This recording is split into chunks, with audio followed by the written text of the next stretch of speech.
반갑습니다. 저는 홈플러스 부산 아시아드점 장난감 매장에서 근무하고 있습니다. 마트 노조 홈플러스 지부 사무국장입니다. 최철한입니다. 반갑습니다. 사모펀드의 악질적인 투기 자본이 차입 인수 방식을 통해 저희 회사에 인수한 뒤에 벌어진 심각한 현실을 직접 경험하며 깊은 분노와 함께 이 자리에 앉아 있습니다. 발제에 앞서 홈플러스 사태로 인해서 사모펀드의 부정적인 모습만 부각된다는 사람들이 있습니다. 사모펀드의 긍정적인 부분은 무엇입니까? 벤처기업 등 신생기업에 대한 지원을 말하는 겁니까? 발전 가능성이 있는 기업에 대한 자금 지원을 말하는 겁니까?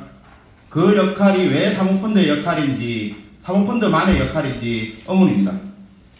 얼마 전에 이재명 민주당 대표님께서 엔비디아 같은 회사에 국민들의 지분이 있다면 어떻겠냐라는 하두를 던졌습니다.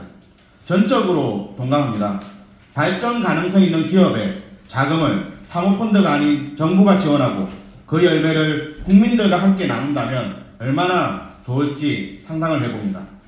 그렇게 되면 사모펀드의 존재 이유가 사라집니다. 사모펀드는 하이에나 같은 존재입니다.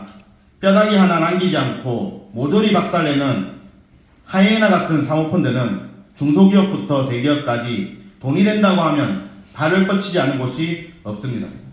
국가 경제에는 피해를 주고 노동자들의 생존을 위협에 빠뜨리는 사모펀드는 없어져야 할 제도라고 생각합니다만 없애지 못한다면 규제를 강화해야 합니다. 이런 하이에나 같은 사모펀드가 어떻게 홈플러스를 망가뜨렸는지, 기업을 망가뜨렸는지 살펴보도록 하겠습니다. 사모펀드의 대표적 기업 인수 방식은 LBO 방식입니다. LBO 방식은 인수기업의 자산을 담보로 대규모의 차입금을 끌어들여 기업을 인수하는 방식입니다.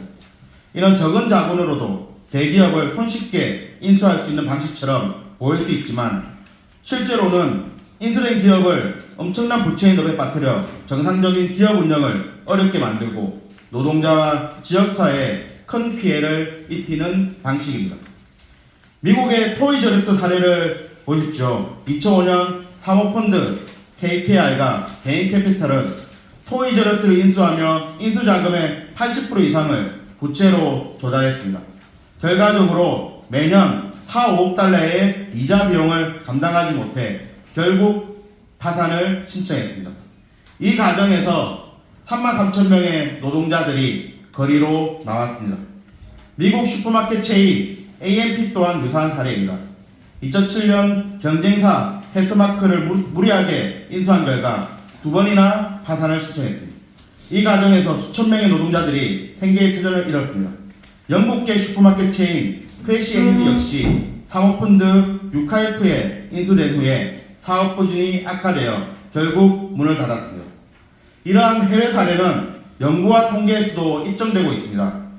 AAC와 라스타드의 연구에 따르면 LBO 인수기업의 10년 내 파산 확률은 그렇지 않은 기업의 10배 이상 증가한다고 합니다. 무디스의 보고서에 의하면 사모펀드가 인수한 기업의 파산율이 비사모펀드 기업에 비해 2배 이상 높다라고 보고하고 있습니다. 이러한 비극이 현재 홈플러스에서 그대로 반복되고 있습니다. MBK 파트너스는 2015년 홈플러스를 7조 2천억에 인수했습니다. 이 중 71%인 5조 원을 빚으로 조달했습니다. 그 결과 홈플러스는 매년 막대한 이자 비용으로 정상적 경영이 불가능한 상황에 빠졌습니다. 실제 최근 확인된 바에는 메리츠의 금융비용으로 14%를 지급하고 있다고 합니다. RCPS 국민연금에 13%의 배당률을 지급하고 있다고 합니다. 임대료로 8% 이상의 배당을 지급하고 있다고 합니다. 어떻게 정상적인 회사가 이러한 금융비용을 지급하고 살아남을 수 있겠습니까? 이자 비용을 감당하지 못해 부동산을 매각하고 흑자를 맺은 매장까지 폐점했습니다. 현재 16개 매장이 폐점되었고 9개 매장이 폐점을 앞두고 있습니다. 우리 노동자들은 매우 어려운 상황입니다. MBK 경영 실패는 단순히 기업의 경영 실패가 아니라 투기적 자본이 초래한 구조적 문제입니다. 노동자의 삶과 지역사회 경제를 심각하게 파괴하는 문제입니다. 연구와 사례에서 분명하게 드러난 LBO 방식의 위험성에도 불구하고 정부와 사회는 이 문제를 외면해 왔습니다.